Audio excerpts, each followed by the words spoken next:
Today on Let's Talk About Your Breast, we are interviewing Mike Hazelriggs, who is going to be talking about his 10,000-mile motorcycle ride that he is taking to raise money for the Rose and raise awareness about breast cancer.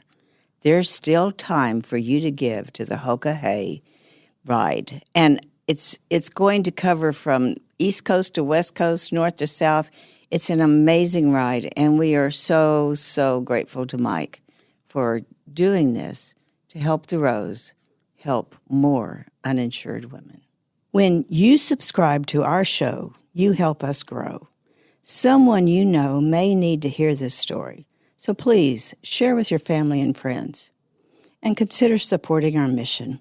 Your donation can help save the life of an uninsured woman. Let's talk about your breast. A different kind of podcast presented to you by The Rose, a breast center of excellence and a Texas treasure.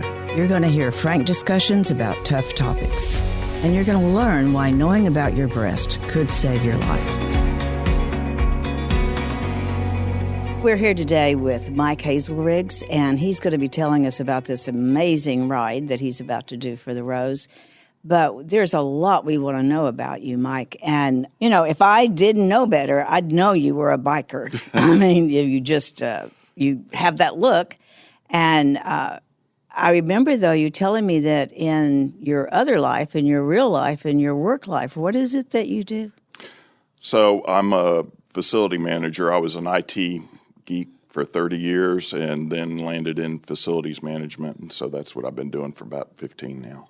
Yeah. And I remember you saying I have to go to work and get looking like a regular human being and all of that kind of stuff. Be professional.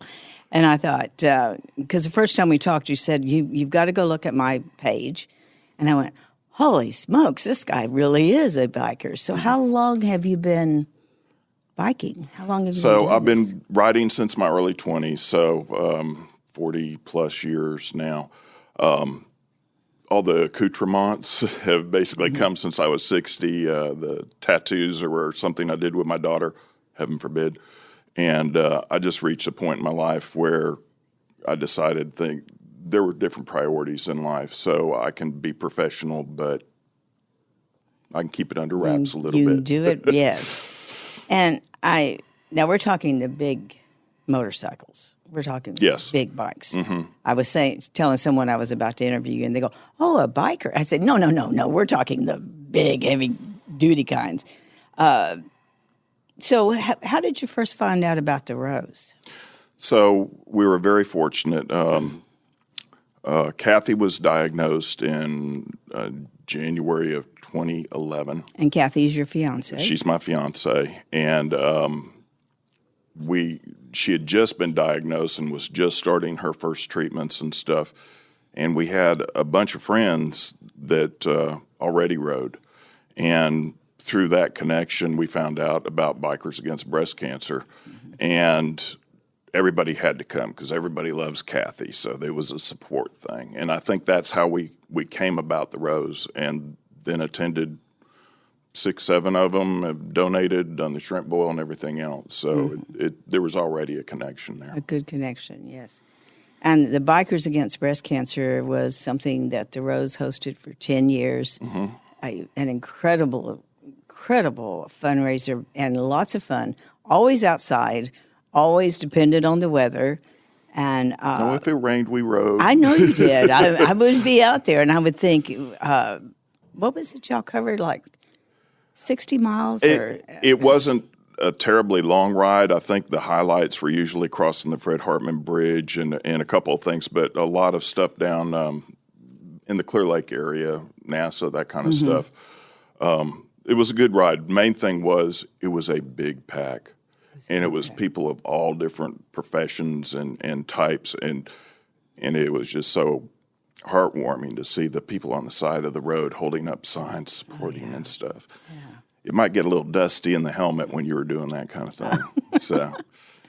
Yeah. So tell us, what was Mike like before you met Kathy? So Mike had reached that point in his life where his daughter was off at college, and I'd would say I didn't have any responsibilities but work, but that's what drives me is responsibility. So I was working a lot, and then going up and see my daughter at A&M frequently. That was pretty much all I did. And My how'd you bike was meet my her? release. Was your So- release? How did you meet Kathy? So we had mutual friends. My best friend now. We knew of each other. We traveled in the same groups and everything else. We just really hadn't spent time together. Kathy was kind of dabbling in riding behind what was my best friend and stuff, and they knew her situation about being diagnosed, and they knew I was unattached, and they also knew my past work history and stuff like that, and they said, maybe we need to get you all together. So in a conniving way, they put her on the back of my bike, and then I became responsible, and probably the best thing that ever happened to me. Oh. Do you know you were in love with her then? Kathy had a lot of things to handle with me. I have always trusted her from the very beginning, and I think love came about pretty quickly because she needed me.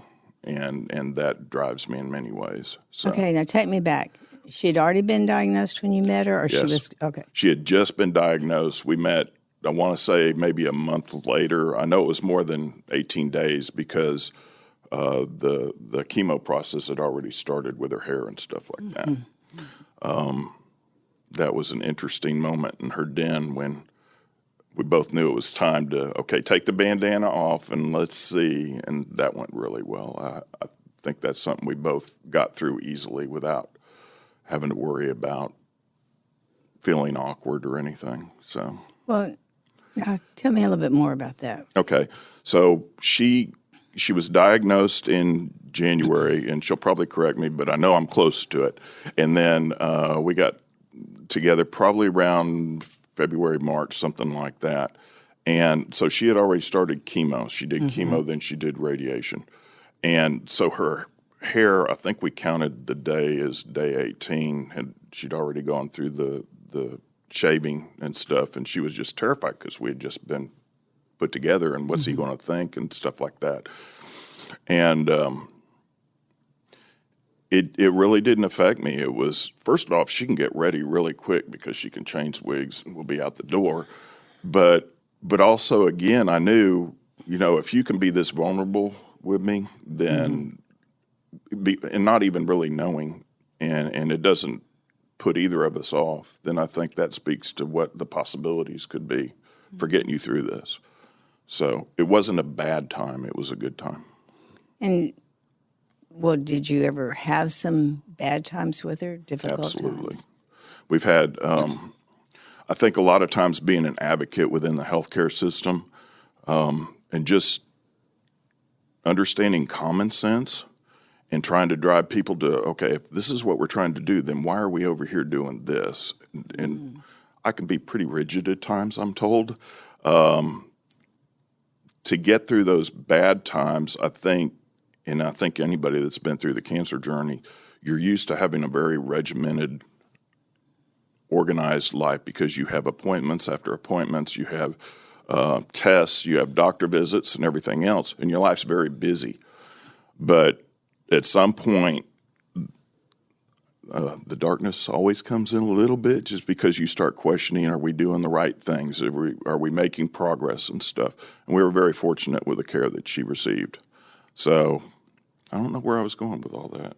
Please Well, we scratch were that. talking about, how you handled the difficult times, and for you, now you're her partner. What was the most difficult time for you? So that's been recent. So the most difficult time is she's been diagnosed with metastatic at this point. And we were just at the cusp of signing on our retirement home where we were going to join our houses. I mean, that week. It's the way it always works out, I swear. And she got her diagnosis, and we knew immediately, okay, well, the battle's on again. And fortunately, I had some contacts, and she had some contacts, and we got in with the best of care at MD Anderson this time. And I think that's the worst time because it's a whole different scenario when you're coming at it The second metastatic. time. And metastatic, yes. And, but, Had she been declared cancer-free in this time? oh, yeah. Or? Okay. Rang the bell, started doing trips to Florida was her goal. And we've always tried to have goals and everything else. And now we're continuing that because, you know, everybody should have a bucket list. Mm-hmm. And if you don't have a bucket list, then what are you working for? It isn't just about going to work every day. Mm-hmm. So we're working on the bucket list. But I think that's been our hardest time is how do you deal with a different approach to cancer this time? So what keeps you going? Anger. That's okay. It's responsibility and my loyalty to her and my love for her. No matter what, we'll see this through, and I know we will. And I want to focus on the little victories, like I said. Mm-hmm. Find those bucket list items. I took her to a big surprise the other day. We went to the elephant preserve up by Fredericksburg, and I wouldn't tell her what it was. And she just lit up. She had no idea until we went into the gift shop of what we were doing, and then it just made her day. So those little bitty victories, mm-hmm. I think, keep me going. I think knowing that what I'm doing is worthwhile, and that's pretty much it. So, Mike, you're planning a very big bike ride. And, all right, you're going to have to say it for me again. What is it called? It's called the Hoka Hey Motorcycle Challenge. And what does Hoka Hey stand for? So Hoka Hey is a Lakota word, and before we start, I'm a participant. I am not representing Hoka Hey, but I've learned a lot in the year and a half that we've been working up to this. And it's a Lakota word that means let's go, but more literally transposed is it's a good day to die. Sounds terribly morbid, but it's not. What it's really about is live a good life. Make sure that you've lived in faith and strength and community and all the things that are important so that if it's your turn to have your ticket punched, you've lived a good life. And describe this ride. So it's something that all the public will be able to watch. It's actually kind of fun because we all have trackers on it. And starting around August 1st, if you go to the Hoka Hey Challenge website, you can see there's even international competitors. There will be trackers coming from all over the states to gather in Daytona. And on August the 4th, we will leave Daytona, go down to the Keys, and then head across to Arizona, New Mexico, and then up to Sturgis Rally will be going on then. We'll go up through South Dakota, and then through Canada to Fairbanks, and then down to Homer. And we'll do that in hopefully about 2 weeks' time. That just is amazing to me. I don't know how in the world you can do that in 2 weeks' time. Well, it wouldn't be a challenge if it was easy. So, and how many miles total is so all it'd be this? about 10,000 miles. Okay. And but it could be easily more because for this challenge, and it's very specific, you cannot use any GPS, you cannot use any electronic detections or directions. We get turn-by-turn directions. It's all secondary roads. If you get a moving violation, you're disqualified, which allegedly may happen occasionally, but we got to watch that. We have to sleep outside by the bikes. You cannot go What's in a hotel. What's the purpose of that? That was, I think, the most amazing part of this whole biker's trip. You're sleeping outside with your bike? Yeah, well, and again, this is me speaking of my knowledge before I take it. What I can tell you is everybody that's ridden it that I've talked to has said you will change. What that means is within you.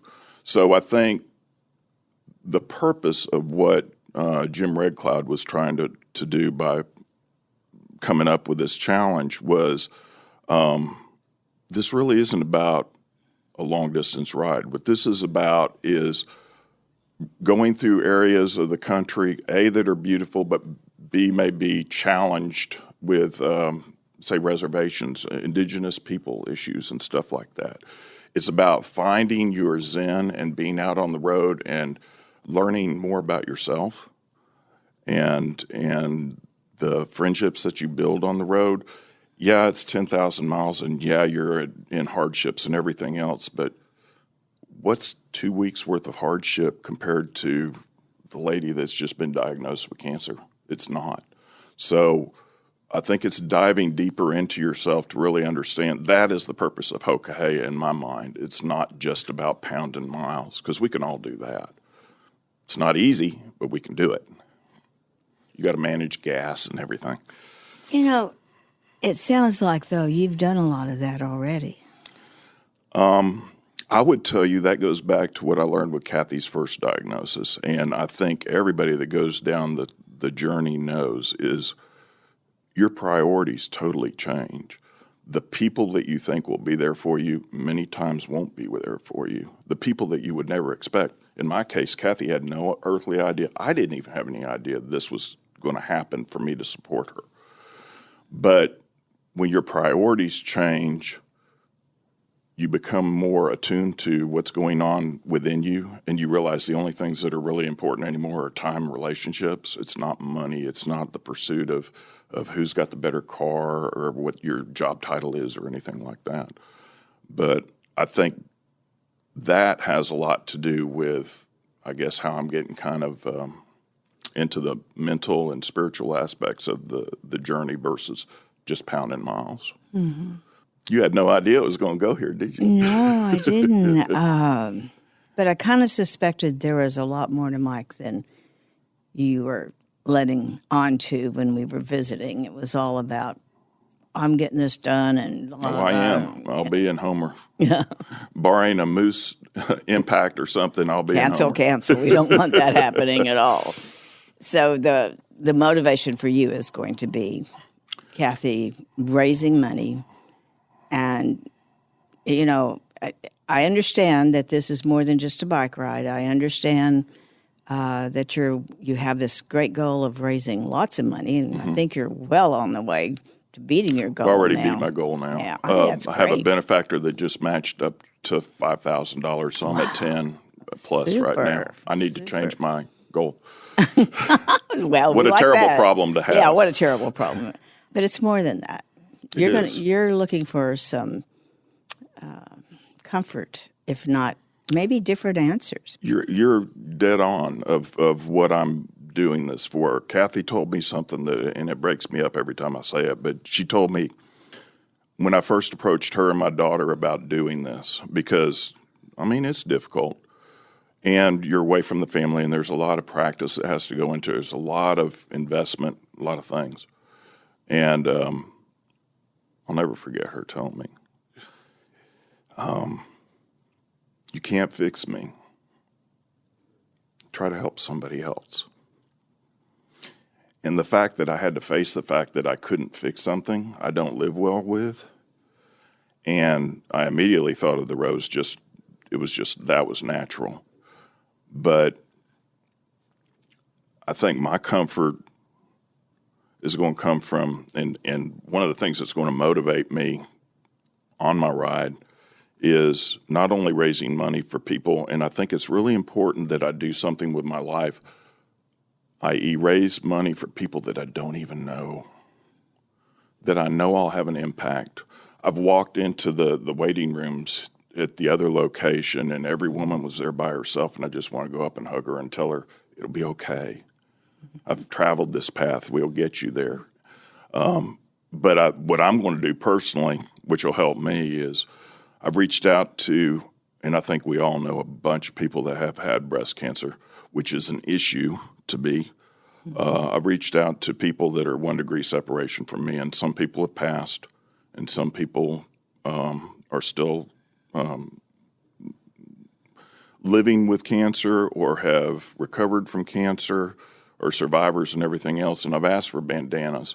So I'm going to put their name on the bandana with their information, and I'm going to weave that into my rack on top of my top box. And they'll make the ride with me to Alaska, and I'll bring it back to them. Oh, That's beautiful. So when I'm out in Arizona in the desert with the scorpions laying on the ground, I can look up and go, it's not so bad. I We'll got all be these thinking people of with you. me. We'll be glad you're And there. y'all but- be able to see yeah. it online with, why is Squatch not moving in the desert? So how'd you get that nickname? kind of big and hairy, and it seemed to fit. I actually had that as a road name a long, long time ago. I had one other that I didn't want to use, and that's just out of respect. But it fit, and I needed something for I don't want to say marketing thing, but I needed something that I could get out in front of people at gas stations and everything else that caught the attention, that would make them look at the QR code. I am not good at asking for money for anybody, for anything. I'm just not built that way. But if I can give you a sticker, or I can give you a card with a QR code that says, look, I'm trying to do this for other people, and that lets me get on my way so I can get my ride over. That was my goal. And it seems to, it certainly is fitting, but I've enjoyed it. It's been a lot of fun. Yeah. So this is a 2-week ride. You're out every day. You can't use a GPS. What are some of the other challenges or things that you're going to have to deal with? Are all the bikers that are out there? You're not in a group, are you? Are you No. on you? Well, so every year it's a biannual event. So every 2 years they take on 100 new riders. And actually, Hoka Hey itself is charitable. They pick charities within indigenous peoples. This year it'll be the Kenai tribe up in Alaska for education. But they do their own charity, so we pay money to sign up for that. Then we're vetted. You have to be an accomplished rider.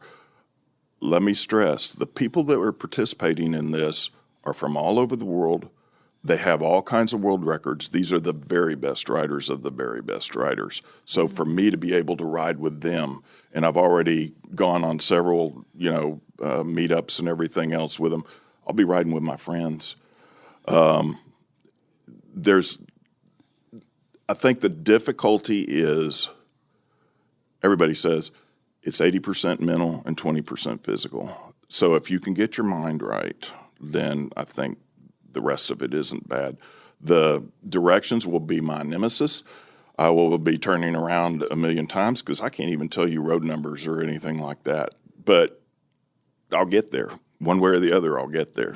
That surprises me. I'm very surprised at that. It's not uncommon in that. And plus, if you're planning stuff too much, then you're going to be very disappointed. So basically plan for 80% of everything, and then the other 20%, again, that goes back to the whole theory of Hoka Hey, is learn how to adapt, learn how to make that better for everybody else and for yourself. So there's even lessons there for cancer. Oh, absolutely. I mean, you touched upon something. When we get our mind right, then there's so much more we can handle.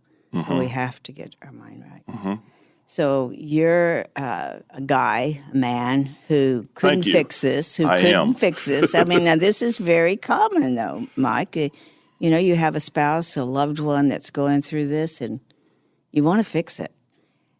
So what advice would you have to someone who's at the same place you are, trying to get through it? Remember what's important. Spend time on things that are important. Don't spend time on things that are not. The things that upset you, traffic, whatever it is, in the grand scheme of things, is not important. What's important right now is her. What's important right now is making enough money to make a difference in other people's lives. To me, what's important is that I accomplish something in my life that my children or my grandchildren, daughter if you're listening, or anybody can look back on and say, I had the cool dad. He did this. And but that's more of a personal thing. But I get so much fulfillment out of seeing her smile over just little things or victories. So spend time on what's important. Get your priorities right. Realize what you're there for, and don't let anybody down. That last one's a biggie. It's tough, but that includes yourself. Okay. So, And where do you get your support? Because I'm mean and scary. My support, I get support from my daughter and Kathy, a ton from both of them. They'll never tell me don't do something. My long distance family now I've never been in an area that had so many consistently responsible, respectful, accomplished people that even if you hadn't met, which most of us have, I'd trust them with my life.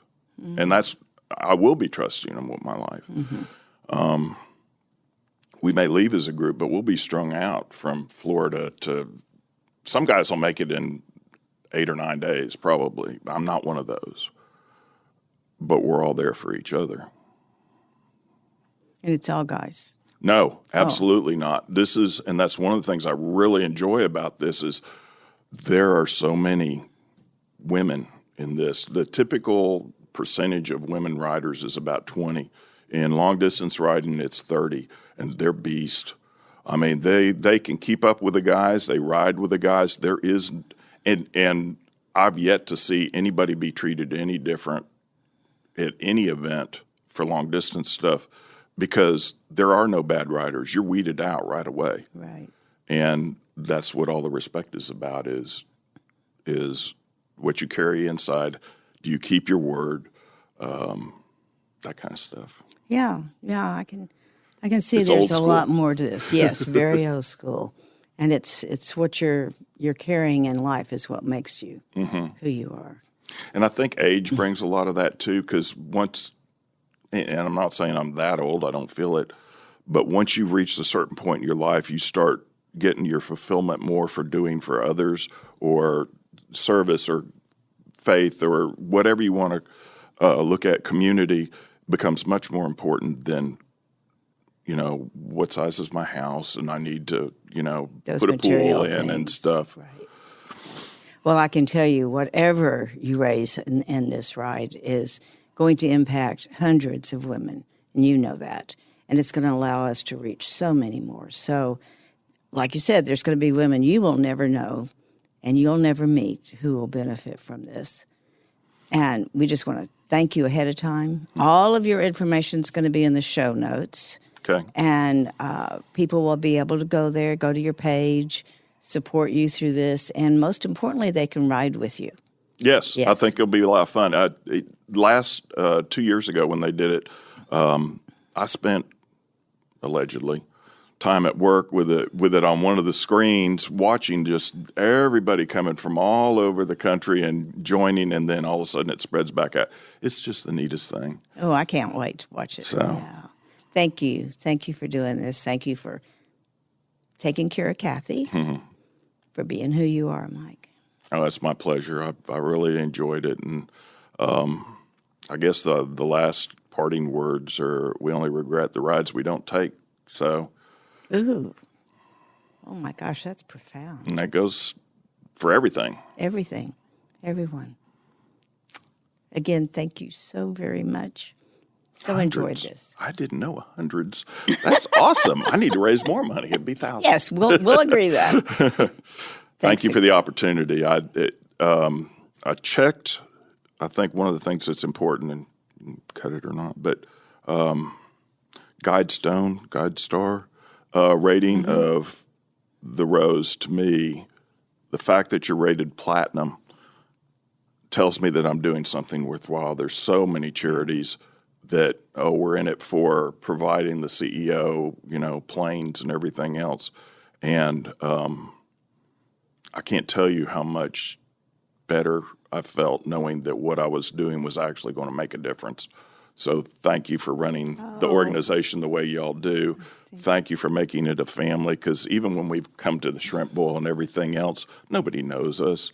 But we've had a good time. And Bikers Against Breast Cancer, I can't thank y'all enough for that, because just to be in a pack that's strung 4 miles and everybody riding for the same thing and seeing people on the side of the road supporting it, it just means so much. So thank you for putting together what you put together. Thank you for that. We appreciate it.